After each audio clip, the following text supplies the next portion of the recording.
The ninth day in the valley, or under the dome. Where's Machina? I need Machina to make me feel better. I know I say this more often than not, but holy shit. The morning of Mr. Ochi's departure from the camp was unfortunately a rainy one. Well, fuck him. Get out of here. 先生、どうかお気をつけて。Well, of course, you're the one that first says anything, huh? What do you think about that? Get out of here. With the exception of the immobile Hiroka-san, everyone gathered in the drizzling rain to see our teacher off. Fuck him. Mr. Ochi stood before us, a heavy rucksack on his back, impassive to the water running down his glasses. It felt as though I was looking at a young officer about to head off for the front lines. As a matter of fact, there had been some vaguely sarcastic jokes yesterday about making him one of those 1,000-stitch belt good luck charms the Imperial soldiers used to take to war. But no matter how unreliable Mr. Ochi has been as a teacher, everyone quietly recognized that he was now our only visible glimmer of hope. Yeah, he's so not. 10 members of the basketball team had survived the fall. Our belt would have come up to a good 990 stitches short. Not to say that we all sent him off completely empty-handed. Although our gift was less sentimental and more practical, when the rain began to fall this morning, we hastily cut apart trash bags to create a makeshift poncho. These had been a virtual necessity on rainy days, especially before we constructed the toilet. So we had the hang of making them at this point. The poncho offered some protection from the rain, while allowing free use of both arms. For a short time, at least, it would keep out the wet and prevent your body temperature from falling too dramatically. That said, in the end, it was a pretty flimsy thing. And on a cosmetic level, it was not only distinctly ugly, it made an irritating rustling sound every time you took a step. Nonetheless, Mr. Ochi accepted it with a sincerely grateful thank you. Get out of here. では行くよ。必ず助けを呼んでくる。それまでなんとか生き延びてくれ。You are not gonna bring help. You know the Star Wars prequels? We know the outcome. We just don't know how it happens. Ooh. With those brief words, Mr. Ochi turned his back on us and immediately began to walk off, lingering for a long farewell would have been a waste of daylight hours. Once inside the forest, the thick tree canopy would block out most of the sun's light. We knew all too well how poor his visibility would be in the rain, which would soon transform the jungle into a misty, unfamiliar labyrinth, which means he fucked. Of course, some suggested postponing any action until the weather improved, but if we delayed over the rain, it felt entirely possible we'd keep finding excuses to keep off that first step. Maybe tomorrow it would be too hot, or somebody would feel too sick.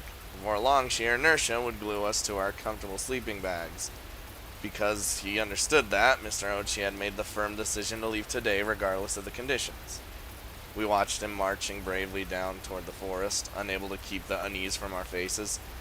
If we'd had a little rising sun flags to wrap around, we wouldn't have looked out of place in a 60-year-old photograph. But unlike the relatives of those doomed soldiers, our anxiety was accompanied by an undercurrent of guilt. We weren't afraid for our teacher's well-being. We were worried about our own uncertain future. 先生、大丈夫かな。Not that I actually care about him or anything, you know. The words spilled spontaneously out of my mouth. Suguma-senpai, who'd been standing at my side throughout the little ceremony, glanced over. まあ正直、あまり期待しない方がいいね。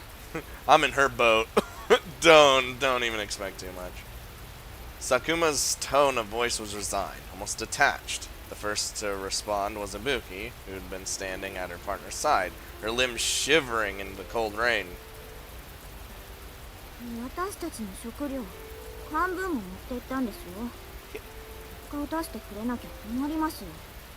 He took half of our food? Bruh.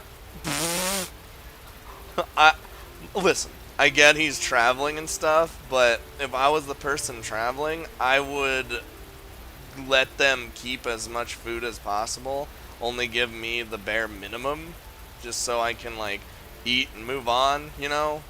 Just a little bit at least, but not like half of the little food that they already have. Kaneda-senpai, as always, scratching vigorously away at the bandage on her forehead because she's dumb, gave a little snort of laughter at Ibuki's words. あれでも一応大学時代はテニス部だったんでしょ。体力はあるんじゃないの？ I mean, he has to be, right? If he's a tennis player. Next in line stood Komori-san, her miniature dog's face peeping out the neck of her school uniform. どうしてテニス部だった人がバスケ部の顧問やってるんでしょう。 I don't know. He doesn't really. He's just an advisor. He doesn't do anything. Also, how's that dog like still doing things? Like, how is it alive at this point? I mean, what? Oh my god. At Komori's other side, Sakurai was pressing her hands against her stomach wound, bending over slightly to shield it from the rain. As the conversation seemed to be moving neatly down the line, she tentatively opened her mouth and spoke. I guess it's my turn to talk. 大学のテニス部って要は女の子目当てのナンパな男子が集まる部でしょ。冬はスキー部になったりする感じの。I mean, you might have a point, or you might have an idea of what happened. Apparently amused to hear those words from the normally meek and refined Sakurai-senpai, Kazuki chuckled lightly at her side. Oh. その認識で間違ってないところが悲しいわね。Her eyes fixed on Mr. Ochi as his figure grew small in the distance. Koide-senpai responded to Kazuki's words with an anxious frown. 本当大丈夫なのかな。 What if he just come? Either he's going to die in the forest, because I really don't think he's going to actually get anything, or he's going to come back like a big old bitch. Or something. I don't know. Listen. Now that he had set forth, there was nothing more we could do either way. It was in the hands of fate now. Sakuma-senpai gave a wry little snort. Lately, her prowess at playing cards had allowed her to push most of her chores onto others, and her attitude was getting increasingly irreverent as her leisure time grew. あとはもううんぷてんぷに任せるしかないね。分の悪い賭けだけど、賭けってのはその方が面白いよ。 Now you're just gonna use, like, gambling metaphors and shit? Clearly irritated by Sakuma's flippant tone, Captain Shakshida finally broke her silent vigil. 遊びじゃないのよ。くだらない冗談を言っている暇があるなら、他にやるべきことがいくらでもあるでしょ。Nah, I'll just play cards and pawn it off on someone else. はいはい、ごめんよ。 Sakuma's typically indifferent response earned her a brief, withered glare. After a moment, the captain turned sharply on her heel, stalked off toward her tent without another word. Heaving a small sigh at this abrupt departure, Koide gave a slight nod of acknowledgement to Kazuki, then trotted off to follow her partner. But fuck her partner, because her partner's captain. なんかさ、坂下を見てると、こういう状況でも怒鳴り散らすだけの人間がどれだけ惨めかって思い知らされるよね。Yeah, she's pretty much a miserable piece of shit bitch, and I hate her. 彼女を見ていると、しっかりしなきゃって逆に落ち着いてくるよ。そういう意味では、いい反面教師だ。I might want to end up like her. Obeying someone simply because they outshout any voices of opposition is the height of foolishness. Over the days we'd spent here, that realization had sunk deeply into our very bones. At moments like these, everyone's gaze would naturally settle on Kazuki, because she's the best. They turned to the freshman, a small girl no taller than 150 centimeters, with eyes of absolute trust. The third years among us were no exception. The vaguely rebellious Sakuma seemed to have concluded in characteristically happy-go-lucky style that when Kazami's around, life's a lot easier. And having essentially entrusted her life to Kazuki as a patient, Sakurai-senpai had even begun to politely address her with an honorific. Well, there you go. 言い方はどうあれ、坂下部長の言葉に間違いがないのも事実です。寒暖じみた愚痴り合いをしている暇があれば、食べ物を探しましょう。 It's true. We need to find some food. Oh no, we're so close to eating people. There was no changing the fact that we'd given half of our meager stockpile to Mr. Ochi. From today on, our meals would be all the more grimly austere. Even so, he'd only taken enough food for 2 days, along with 2 liters of sterilized water in plastic bottles. From a simple estimate of the calories he'd be consuming and burning, he'd last 4 days at the longest. Although Mr. Ochi had estimated that 3 days of consistent progress would bring him to human habitation, we all knew perfectly well that he wouldn't be able to simply stroll straight through that forest. But he himself was probably more familiar with that harsh reality than any of us, so we kept our silence. I mean... ああ、この雨の中、森に入るのか。Well, we can't just say fuck scab foraging. 何言ってんですか。どうせ森に入ってもフラフラしてるだけで、全然働かないくせに。Damn. She's probably not wrong. You probably are just doing that. 仕方がないよ。私は貴族だからね。Why are you not helpful? 一つお願いがあるんですけど、いいですか？ Uh-oh. I'll like serious questions. なんだい？言ってごらんよ。一度本気で殴らせてください。みんなのために単身森に入った越智先生に代わって先輩を殴ります。Well, if you did, well, you're probably so weak at this point, your punches wouldn't do anything. それで君の気が晴れるのならそうするといい。あまり痛くしないでもらえると助かるかな。Wow, she even agreed to it. Go ahead, fuck it. だから髪に触らないでください。These fucking two, man. Oh. Harshly slapping aside Sakuma Senpai's hand, Ibuki stamped off toward the forest alone.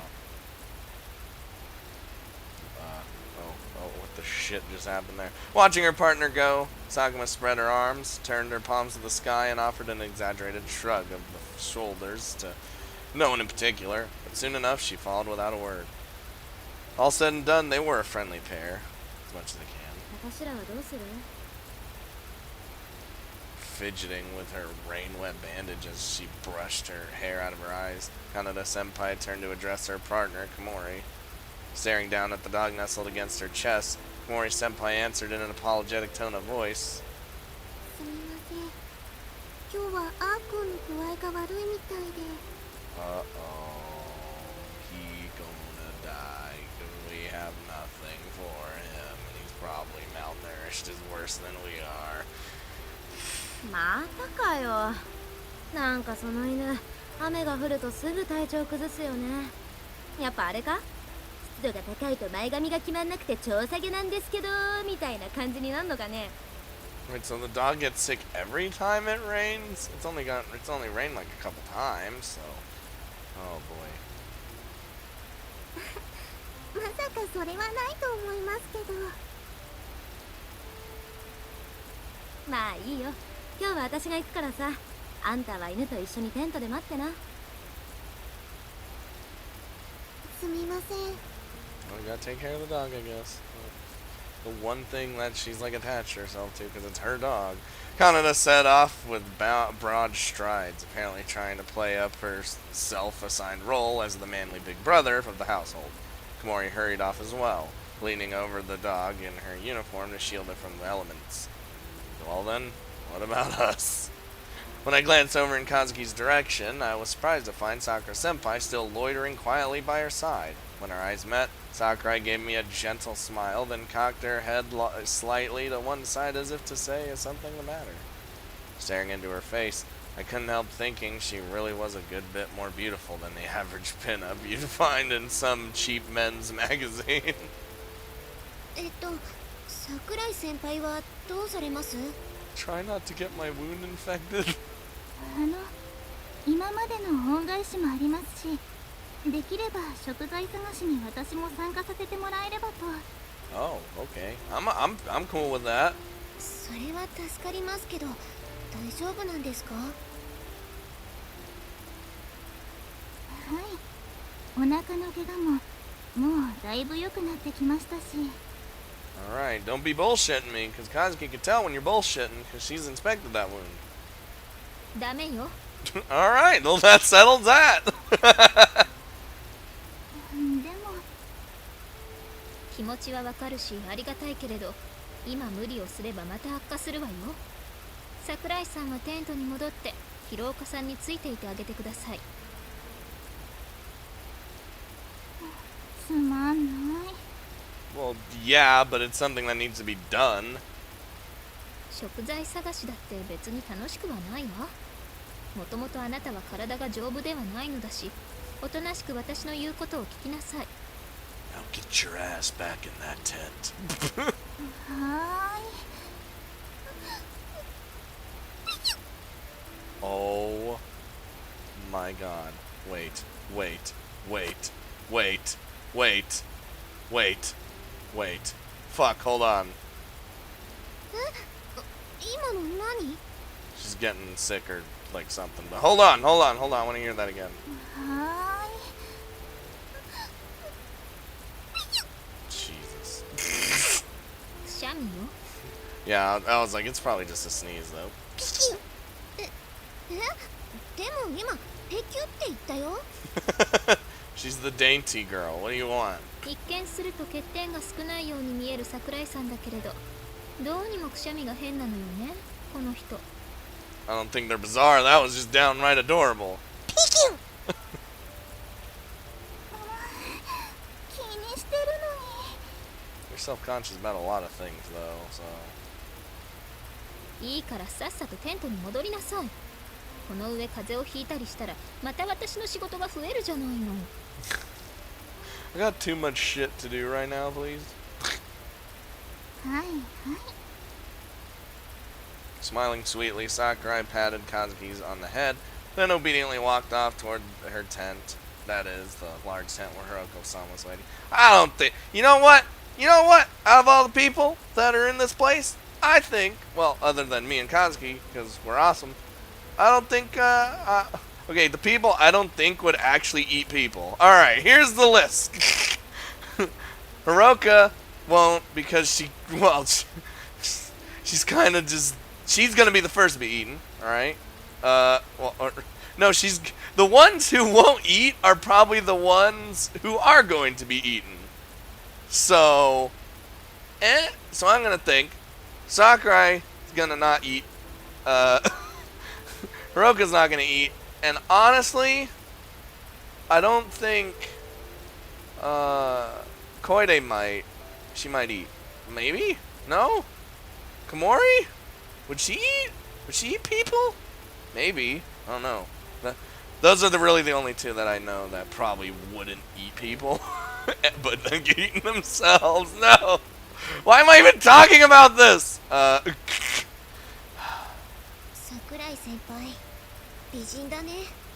Still gorgeous. Even in this time. そうね、性格もおとなしいし、本当に欠点の少ない人だわ。もうお腹が出るような水着は着れないと思うけれど。 Well, yeah, because she's gonna have that massive scar there, because it's not really healing properly.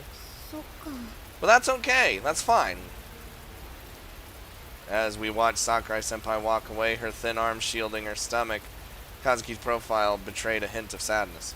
Sakurai's parents had probably been planning to bring their daughter into the world of showbiz sooner or later. What would they think if they saw that wound across her belly? You can work around that! An ugly, jagged, dark red gash, discharging pus faster than we could clean and disinfect it. Would they be overjoyed their daughter had at least survived, or hurt by her misfortune? 私たちも行きましょう。そうだね。 Alright, when I stared down at the misty jungle, I could see the indistinct shapes of human beings wriggling into the trees in search of substance. We were stumbling in fog. Nothing to guide us, nothing but the unknown ahead, clawing desperately for survival. How long would this go on? How long would this go on? How long until fortune smiled on us? How long until we could rest?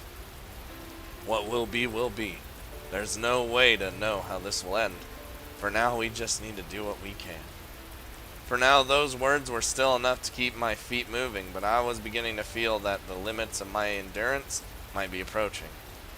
Even so, as Kazami Kazuki, occupation student, made her way down the valley, the only thought in my mind was to follow her. By now, I'd stopped even considering any other course of action. Oh god, why did you make the rain so loud? Okay, now it's quiet again. Whoa! The 10th day!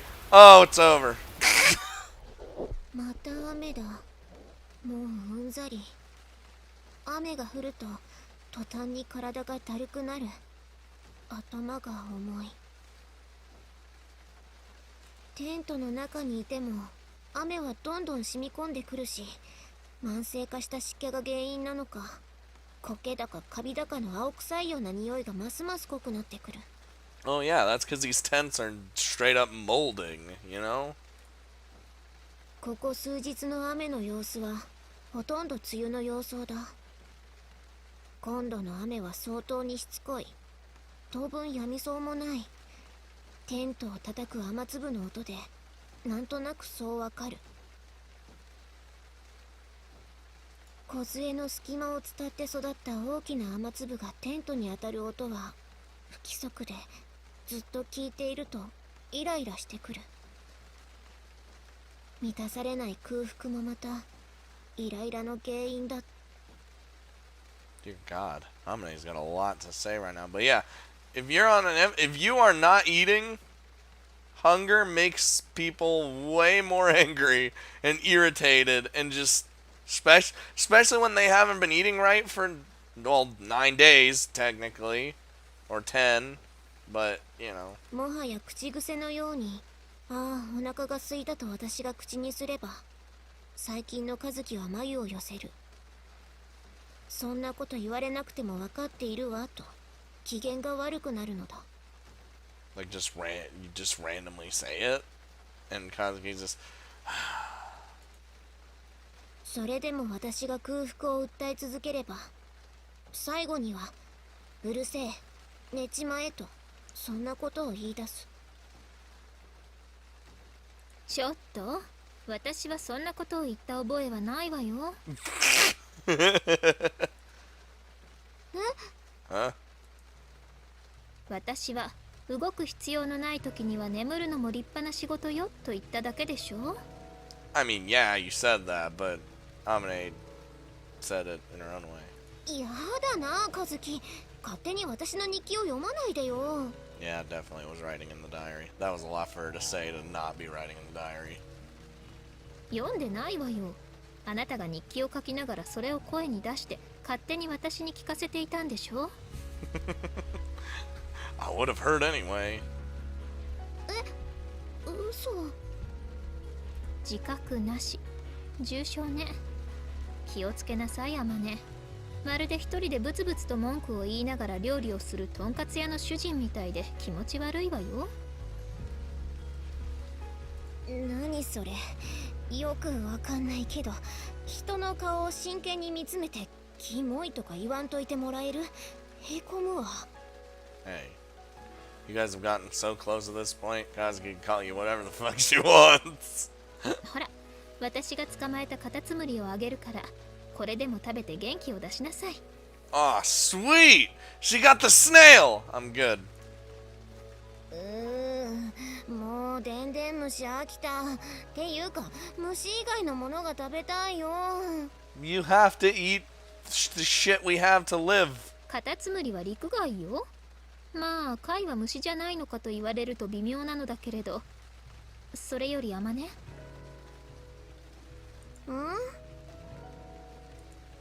Kazuki pointed to her cheek with one finger as if to tell me I had a grain of rice stuck in the corner of my mouth. After a brief moment of confusion, I brought my hand up to my face. My fingers quickly found something slimy on my cheek. That is to say, a leech. Are you fucking serious? She doesn't even...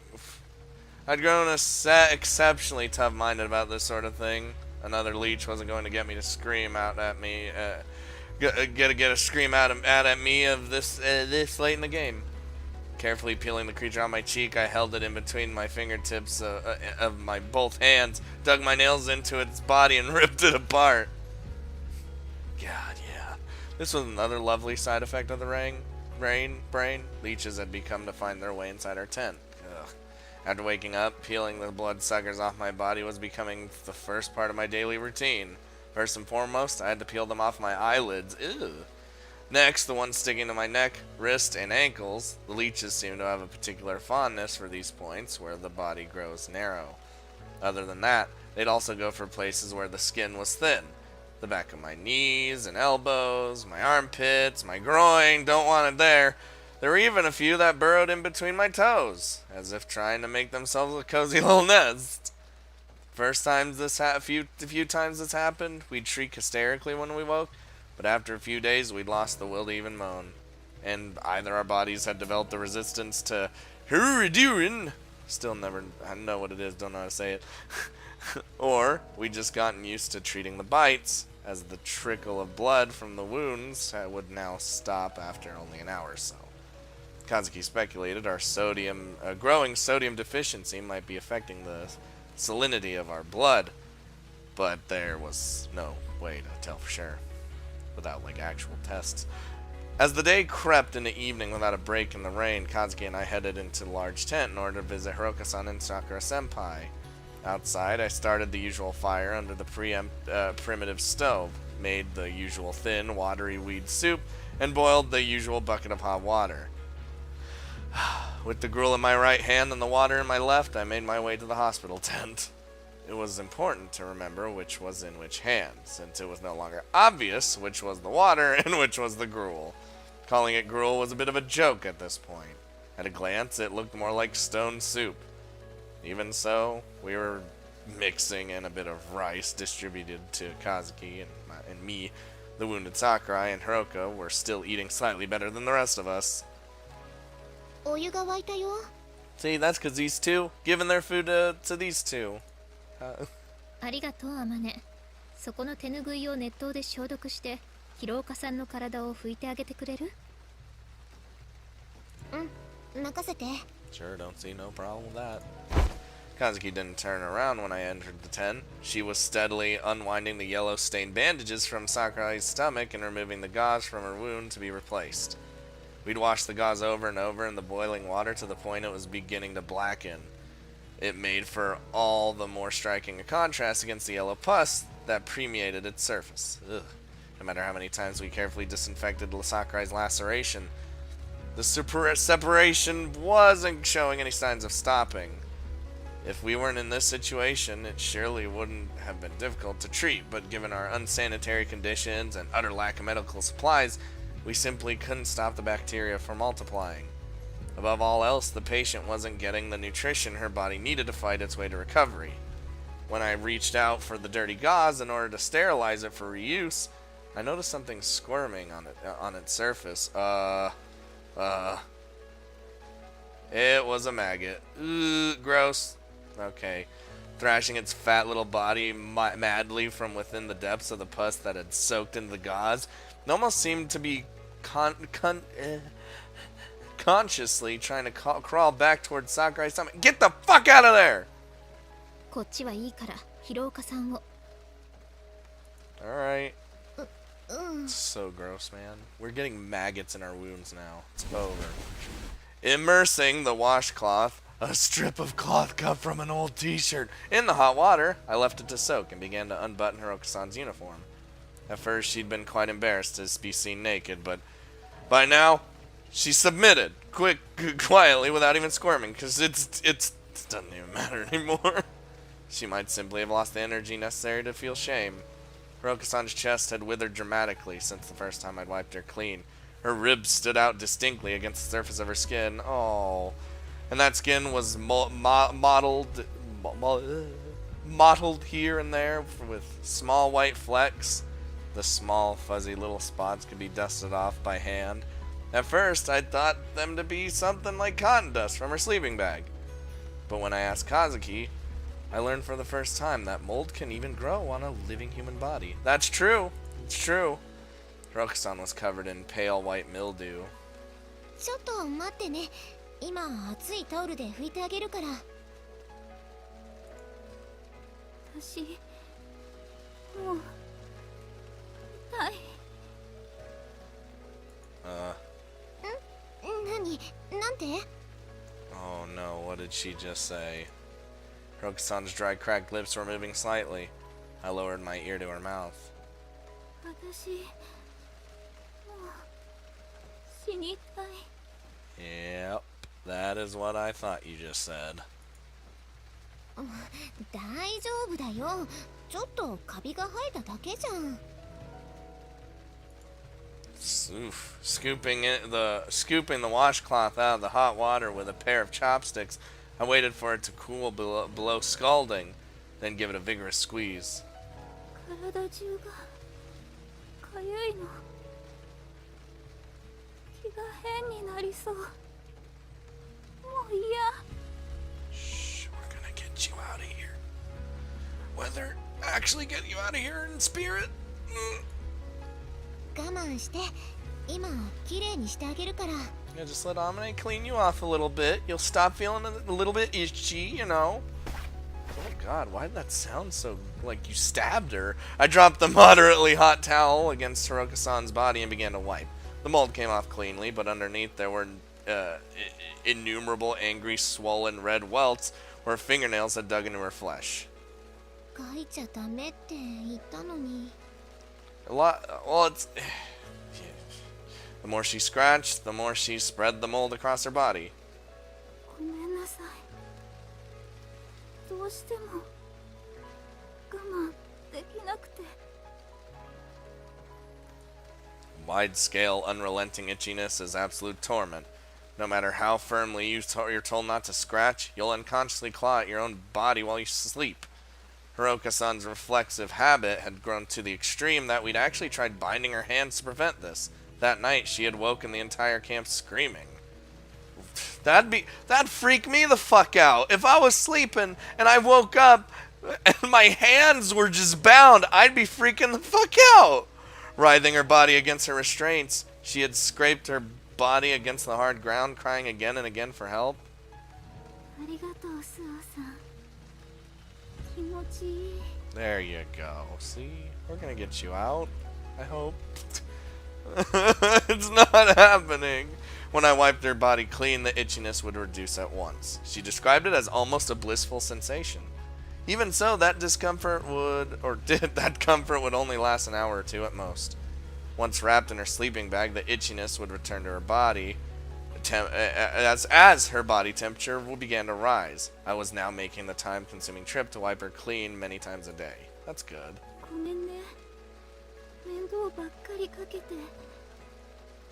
本当にごめんなさい。 That is... 大丈夫だよ。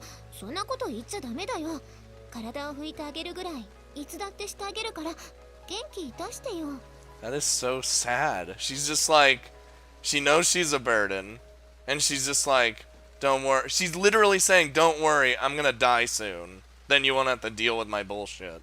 Well, poof. And Amane's still trying to keep a smile on her face! If anything, it was bitterly sad to know there was nothing more I could do for her, no matter how hard I tried. スオさん、私、この恩は必ず返すから。 Oh, you don't have to repay nothing. そうして。そのためには絶対に生き残らないと。ね。 Give her the small little pep talk. Come on, you gotta survive, right? 私、死んでも絶対にこの恩を忘れないよ。 Oh. As she spoke, tears began to run in little streams down Hiroka-san's face. だからそういうこと言わないの。大丈夫。死なないから。 Wiping a tear from Hiroka-san's cheek with the tip of my finger, I reflexively brought it to my mouth. Rokusan's tears were still salty. I was slightly envious of that. Oh god, why does it do the... Stop! The loud shits and 11th day! We're just skipping by them so fucking fast, doesn't even matter anymore! It was still raining. It had never stopped raining. There was nothing to do but sit around shivering and wait for the weather to clear. Doing nothing all day took a surprisingly heavy toll on in its own right. After 10 minutes or so of aimless idleness, you'd be seized by an anxious, impatient need to do something, anything! But it was impossible to step outside, even briefly, without being drenched in a downpour. The cold rain would drain your energy with terrifying swiftness, and once you got wet, you stayed that way. We knew it was dangerous to stay in so close, but we just didn't have the means to get them dry. The constant seeping rainwater had begun to corrode the thin material that made up the bottom of our tent. Lying down, even with the buffer of the sleeping mat, would leave our whole bodies sopping wet. We had no choice but to just sit and wait. In the afternoon, the rain slowed to a heavy drizzle. I had just managed to get a cooking fire going when an eerie sound began to echo across the camp. Someone was singing loudly. It was unmistakably Ibuki's voice. ついに行かれたか? Oh, is she going crazy? Kaneda laughed harshly, an ugly, contorted excuse for a smile on her face. うるせえぞ! Ibuki! Guys, calm down already. Ooh, in an attempt to end the mournful, grimace-inducing dirge, Kaneda-senpai hurled a rock in Ibuki's direction. The stone fell a few feet short, and Ibuki turned in our direction to examine it. Her face was ghastly white, her skin dull. It looked as though she had aged 20 years in the last few days. Picking up the muddy stone, Ibuki pressed it to her nose and sniffed curiously. Apparently deciding it wasn't food, she tossed it casually aside and continued her song. Ugh. When the world grows warped around you, those who can't bend simply break. But watching Ibuki caterwauling idly up at the cloud-filled as if to summon the sun, I wondered if derangement might sometimes be a blessing rather than a curse. なんなんだろうね、あれ。たまにああやっておかしくなるけど、しばらくすると普通に会話できるし、いつものブッキーに戻ってるんだよね。It's 'cause of the crazy. 需要不足らしいですよ。Yeah, that. いつかは私らもあんな風になるのかね。I mean, some people don't, some people do. There's a bunch of shit that can happen to us. 金田先輩、ここへ来る前、ダイエットとかしてました？あにゃ？じゃあ、大丈夫じゃないですか？From what Kazuki had told me, Ibuki had been repeatedly subjecting herself to severe, gimmicky diets over the last few months, leaving her with chronic vitamin deficiencies. Oh, that's bad. Since arriving here, that pre-existing condition had apparently worsened the effects of malnutrition on her body, giving rise to impaired brain function. 参っちゃうよね。うちの子守ももうだいぶやばい感じだよ。Komori was still shut up in their tent, nursing her dog through a high fever. Apparently, she was feeding every scrap of her rations to the animal. Oh. あいつの家和菓子屋じゃん。親は二人とも仕事で忙しくてめったに構ってもらえなかったみたいでさ。兄弟もいないあいつには犬が兄弟なんだよね。まあ、わかるけどさ。Sometimes sacrifices need to be made. Alright. Even as Kaneda spoke those carefully neutral words, her mouth was twisted with undisguised loathing. Her true feelings were written on her face. She unambiguously hated that feverish, immobile little dog. It was of no use to her, and so she wanted it to disappear. It was as simple as that. みんなどんどん弱ってく。このまま私らみんな死ぬんだ。I understood from the tone in her voice that this wasn't more of the usual gallows humor. I understood with such painful clarity that I wished she'd said nothing at all. Glancing up at the sky as the rain began to intensify yet again, I slowly picked myself up off my seat of rock. I can't take this. Couldn't we at least catch a break on this rain? It was adding insult to injury. Knowing full well that it was ridiculous, I did my best whiny preschool impression and asked Kazuki to make the rain stop. だから私は神様じゃないのよ。I was like, she's a genius, not a god. We've 似 been... たようなもんでしょ。Everyone called Kazuki a witch. Well, except for the ones who called her a monster. 50-50. In that case, a little rain magic shouldn't be too much to ask for, right? I mean, I knew it was stupid, but asking is free. What the whoa. What was the... In response to my challenge, Kazuki closed both eyes and exhaled heavily through her nose, as if to say, oh, very well then. And lifting both arms to the sky, she spoke to the heavens. Well, I mean, I bet she could only barely lift the left one, because, you know. I hope whatever the fuck she's doing, it actually makes the rain stop. To wit, oh rain, I command you to begone. Be gone. Yeah, that. An exceptionally half-hearted command that dissolved into open mouth yawn at the end. And the rain stopped. I appreciated that she was considerate enough to play along with my nonsense, but if she was going to bother, couldn't she have at least pretended she was taking it seriously? Hey, it worked! But hell, as it turned out, an hour or so after that, maybe the rain suddenly did come to a stop. Yeah, you had to laugh. Kazuki craned her neck back, idly gazing up at the clouds flowing peacefully by. 何でも試してみるものね。And spoke characteristically impudent words in her characteristically sleepy voice. Staring at her face from the side, I felt the hairs on the back of my neck stand up. The witch theory was seeming incredibly plausible. Not that, on reflection, I really cared if she was some sort of black magician. It'd be nice to have one on our side right about now. If I ask her to spirit everyone to safety on her next trick, I wonder what would happen. Asking's free, after all. I looked over at Kazuki, debating whether to throw this new challenge at her. But before I could decide, she stared up into my eyes and spoke. 全員は無理。そう言ったはずよ。だから私が質問する前に答えを先に言うのはマナー違反だよ。 Look, when she knows what you're gonna ask, just... あなたが考えていることがすぐに顔に出るから分かりやすいのよね。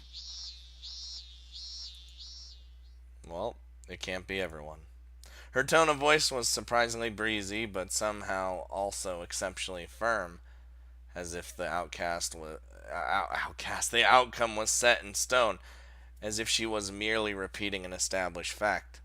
Kazuki's internal calculations must have established something very close to a 100% possibility that more of us would die in this place.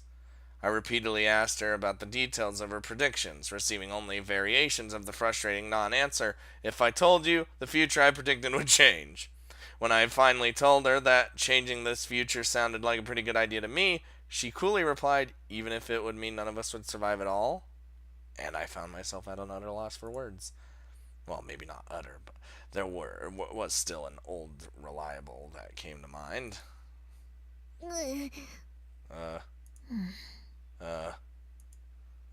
De? Don't look at me like that. I'm perfectly aware that I'm an idiot. You don't have to rub it in. Even now, Kazuki said that possibility of everyone surviving wasn't quite zero. But by believing in those words, I could hold on to hope. If I had hope, I could find the strength to go on. Yeah, that's right. I have to be stronger than this. But it was hard. It was very hard. A full 2 days had passed since Mr. Ochi, fuck that guy, left the camp. And as always, there were no signs of rescuers active nearby. Naturally, our teacher hadn't returned either. Well, I guess we're all just, well, she's doing her thing, you know. Is Mr. Ochi lying in a ditch somewhere? Maybe he's gotten to some safe place and just abandoned us here? I would not even be surprised. What do we do if he never comes back? Amid a flurry of aimless speculation, we passed the days waiting for help to arrive. They didn't come today, but they'll definitely come tomorrow. They didn't come today either, but they'll definitely come tomorrow. Or probably. Mr. Ochi said he'd get help no matter what when he left here. Not even half the group really believed it. But even so, somewhere deep down, every one of us was clinging to the glimmer of hope. Maybe, just maybe, he'd save us all. That maybe grew feebler by the day, engrossed by cruel reality. Even as we came to understand that waiting would only bring us slow death, we clung to that shred of hope, piling speculation upon speculation. We built excuses out of sand. We convinced ourselves it was too early to decide. We stayed where we were, and we waited for nothing. Trapped in obvious lethargy, we lived for nothing but to avoid death. When our stomachs growled, we chewed on blades of grass and insects. When our throats were parched, we gulped from the first puddle of dirty water we saw. Naturally, it wasn't long before our stomachs turned violently against us. Somebody said chewing bamboo charcoal might be effective against diarrhea. Within hours, everyone's mouth was stained black. We searched and searched for anything edible. As long as it was organic and digestible, we ate it. Anything and everything. The rest of our time was spent lying in our sleeping bags, stroking our cramping, weak stomachs as we pretended to sleep. If we were lucky enough to fall unconscious, there was a brief respite from all the pain. Oh no. Day 12. Oh, it's over. Should I keep going? You know what? Fuck it, I keep going! Day 12! Lately, I was waking every morning from dreams of food. Walking in the forest, I come across a trailer cart with broken wheels. Wheels. God, my brain is just not working today, as usual. When I draw close and look over the edge, there's a huge cardboard box full of canned food just sitting inside. Not just full, bursting at the seams. There are dozens of cans in the box. Beef boiled with soy sauce and ginger, mackerel cooked in miso, even canned peaches and pineapples. Keep dreaming. Untucking in my shirt to my pouch. Untucking my shirt to make a pouch. There you go. I cautiously load it full of cans, making sure to stay alert and keep eye on my surroundings. If I bring all this back, everyone will be able to eat until our stomachs are bulging. What a fantastic windfall. The looks on their faces when I come back. Not to worry, we have a can opener. But seriously, what was the bike cart doing all the way up in the mountains in the first place?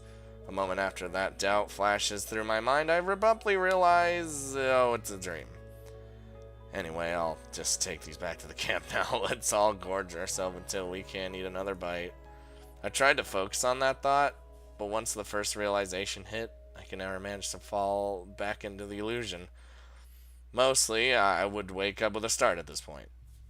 The instant my eyes opened, my stomach began gurgling violently, and the wrenching physical pain of it twisted my face into a miserable grimace. That's because your stomach is eating itself at this point. Even if it was a dream, I wish I'd at least taken a bite. When I wrapped up the story at that point, everyone would always laugh. You're such an idiot, Amane. I'd hide half the food. I'd give everybody one can, then hide the rest. I'd hide the whole stash and eat it in secret. Majority openly admitted something along these lines. Wow! Then added with clear amusement that I was probably the only one stupid enough to come skipping right back without a second thought. It was now the 12th day. 12 days we'd been living worse than stray dogs. Speaking of dogs, even among those who had been comparatively healthy, unmistakable symptoms of weakening were beginning to appear. The soft footsteps of death creeping steadily up behind us were growing impossible to ignore. Our nerves were rubbed raw from tension, our spirits timid and fearful. The first to be caught by our shadowy pursuer was, Komori-san's pet, A-kun, the Shih Tzu Allione. It wasn't a durable breed by nature, and what food we had simply wasn't suitable for the dog with a weak stomach. And so, having fallen into a high fever during days of relentless rain, Allion simply never opened his eyes again. He died quietly early this morning. Oh. A-kun. Oh, no! Kneeling in front of the lifeless body, flat on its side with limbs stiffly extended, Komori-san removed the collar from Allion's neck and wrapped it around her thin wrist. The dog had been like a brother to Komori, but she didn't break into loud wails over its corpse. Her strangled sobs forced their way out from behind clenched teeth, seeming all the more piteous for it.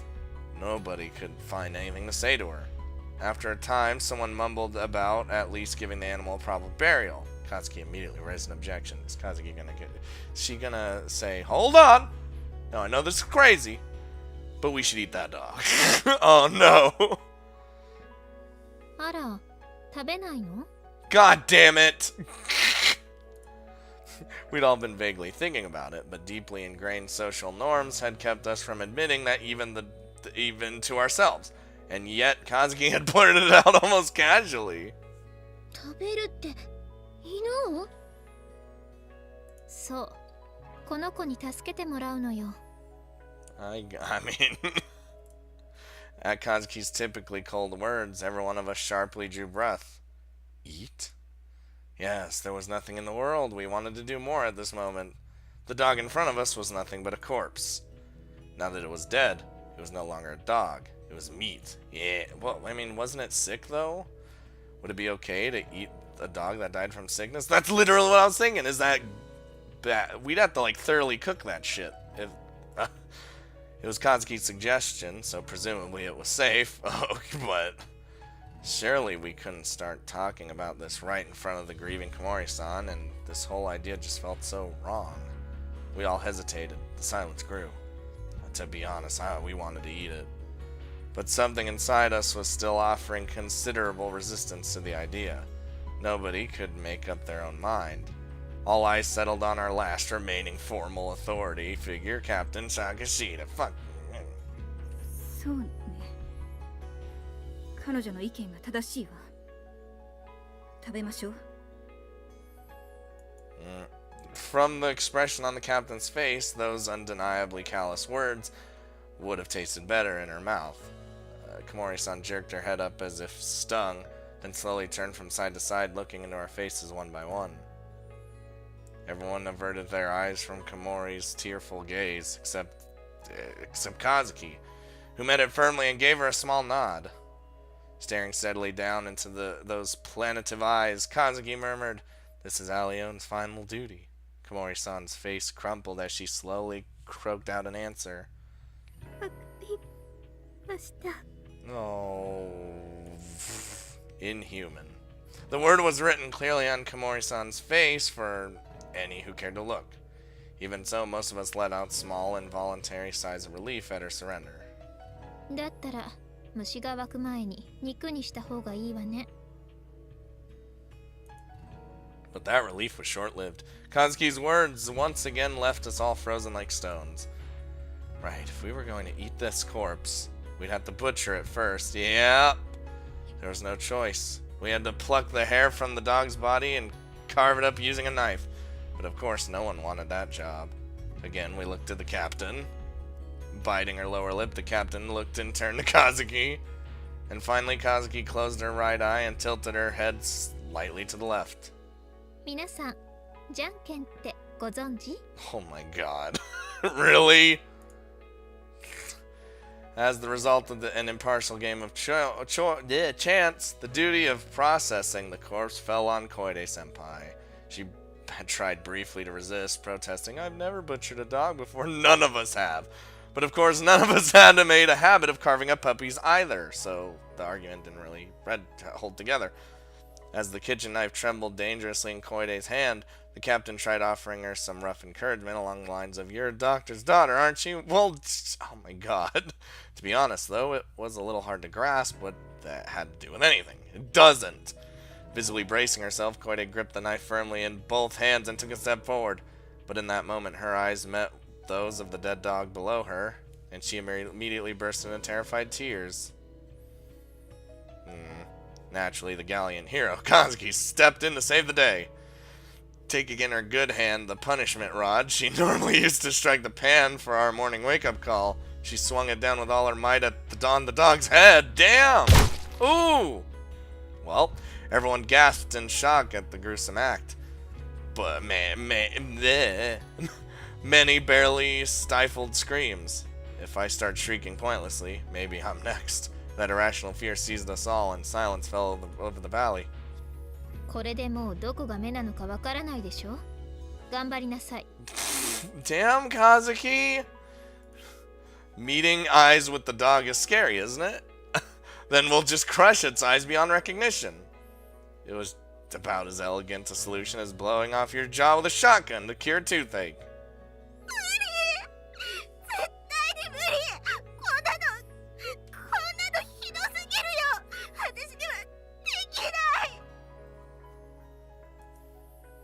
私がやってもいいけど、あなた、私がいなかったらどうするの？もし生き残ったのがあなた一人だったら、誰も助けてはくれないのよ。" As she spoke, Kazuki tossed her wooden sword aside, then took the kitchen knife from Koide's hands with a disdainful little snort. Everyone's got their hands full with their own problems right now. No one's going to protect you. If you're weak, you're simply gonna die first. Kazuki might not have said it point blank, but her meaning was all too clear. We studied the ground at our feet in silence. It's the strong eat the weak. Men eat beasts. Well, they do. Men and beasts, insect and plants, all live and die by that rule. Many hissed about Kazuki's cruelty in low voices, but her powerful words and unhesitating actions left no room for objection. Kazuki possessed not only the decisive personality of a leader, but also the ability to inspire fear, characteristic of a ruler. Everyone could only hang their heads and obey. あなた、随分と素敵な人ね。 She really is. She's a good person. でしょ？あなたの彼氏にもベッドで同じことを言われたわ。Damn, got him.